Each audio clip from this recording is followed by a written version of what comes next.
இந்த நாள்பட்ட மலக்கழிவுகள் அந்த ஈரமில்லாத அந்த மலக்கழிவுகள் வெளியே வரும்போது இந்த சளிசவு படலத்தையும் சேர்த்து கரைச்சி வெளியே எடுத்துட்டு வந்துடும்.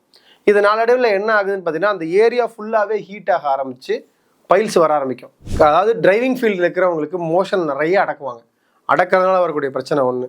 ஒரு 2 ஸ்டேஜ் இருக்கிற வரைக்கும் உணவு மருத்துவம் இருக்கிற சின்ன சின்ன மருத்துவம் எடுத்தாலே ரெடி ஆயிடுவாங்க. பெருங்குடலில் தங்கியிருக்கக்கூடிய அந்த மலம் லூஸ் ஆகி பொதப்பாகி வெளியே வரணும் அப்படின்னா அங்கே நீர் சத்து அதிகமாக உருவானா மட்டும்தான் அந்த இடத்துல அது நடக்கும். பைல்ஸுக்கு எனக்கு தெரிஞ்ச வரைக்கும் பெஸ்ட் சொல்யூஷனாக இருக்கக்கூடியது நாட்டு மாட்டு நெய் தான்.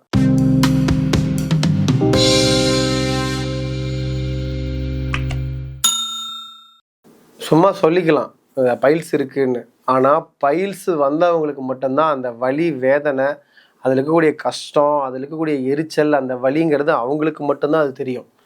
மோஷன் போனதுக்கப்புறம் ஒரு 1/2 மணி நேரம் படுத்திருக்க முடியல அப்படின்னா அந்த கஷ்டத்தை வார்த்தைகளெல்லாம் விவரிச்செல்லாம் சொல்ல முடியாது. அந்த ரெஸ்ட் எடுத்துட்டு அதுக்கப்புறம் வந்ததுக்கப்புறம் நார்மலானதுக்கப்புறம் தான் அவங்களுக்கு அந்த அடுத்த வேலைங்கிறதே அப்போ தான் தொடங்கும்.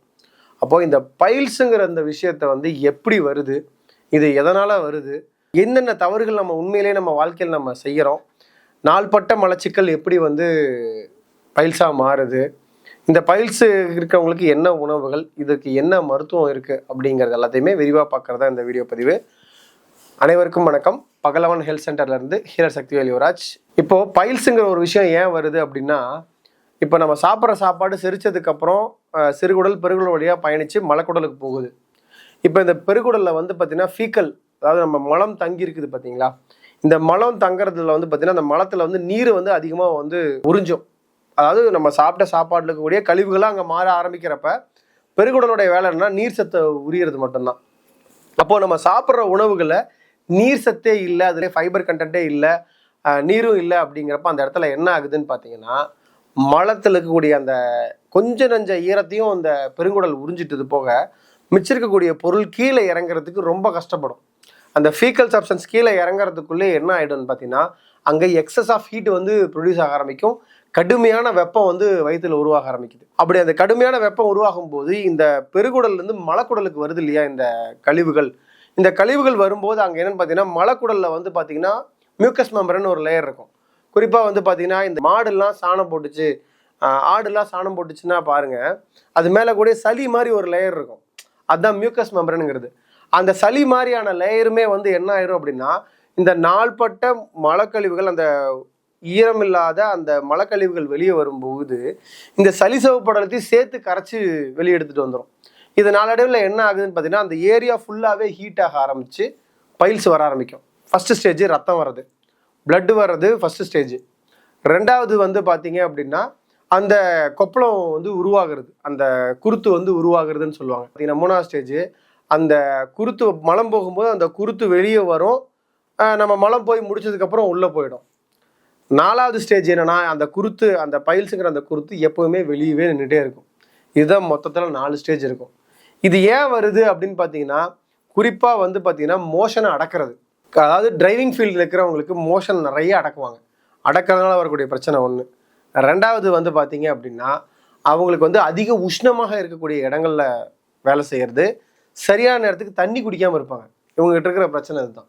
3ஆவது பார்த்தீங்க அப்படின்னா அதிகப்படியான வெயிட் இருந்தாலும் இந்த பிரச்சனை வரும். மெயினாக உணவு பழக்கம் சரியாக இல்லாமல் இருக்கிறதும் வாழ்வியல் முறை சரியாக இல்லாததும் தான் பைல்ஸுக்கு முக்கியமான காரணம். நவமூலம்னு சொல்லுவாங்க இல்லையா, உள்மூலம் வெளிமூலம் எல்லாத்துக்குமே இதுதான் ரீசன். இதே உள்மூலம் இருக்கிறவங்களுக்கு என்ன பண்ணுவாங்கன்னா மழை வெளியே வரும்போது கொஞ்சம் கருநிறத்தில் அப்படியே ரவுண்ட் அடிச்சுட்டு வரும், நேராக விழுகாமல் ரவுண்ட் அடிச்சுட்டு வரும். இது உள்மூலத்தில் இருக்கக்கூடியவங்களுடைய பிரச்சனை. ஸோ இந்த எல்லா மூலத்துக்குமே பார்த்தீங்க அப்படின்னா என்ன தீர்வு அப்படிங்கிறப்ப பார்க்குறப்ப ஒரு 2 ஸ்டேஜ் இருக்கிற வரைக்கும் உணவு மருத்துவம் இருக்கிற சின்ன சின்ன மருத்துவம் எடுத்தாலே ரெடி ஆயிடுவாங்க. இந்த 3rd ஸ்டேஜ் 4th ஸ்டேஜ் இருக்கிறவங்களுக்குலாம் பெருமருந்துகள் பெருமருத்துவம் தான். மிகப்பெரிய மருந்துகள் எடுத்தால் தான் அவங்க 3rd ஸ்டேஜ் 4th ஸ்டேஜில் இருக்கிறவங்க க்யூர் ஆவாங்க. 1st ஸ்டேஜ் 2nd ஸ்டேஜ் இருக்கிறவங்களுக்கு நம்ம சாதாரண சப்ளிமெண்ட்ஸு உணவுகள் துணைவுகள் சின்ன சின்ன மருந்துகள் எடுத்தாலே ரெடி ஆகிக்குவாங்க. உதாரணத்துக்கு உணவுன்னு பார்க்கும்போது இவங்களுக்கு பார்த்தீங்கன்னா நீர் காய்கறி உணவுகள் நிறையா சேர்த்துக்கணும். வாழைத்தண்டு இந்த மாதிரியான நீரை அதிகமாக உற்பத்தி பண்ணக்கூடிய நம்ம சொரக்காய், பீக்கங்காய், வெண்பூசணி இந்த மாதிரியான நீரை அதிகமாக உடலுக்குள்ளே சேர்த்தக்கூடிய உணவுகளை நிறைய இன்டேக் எடுக்கணும்.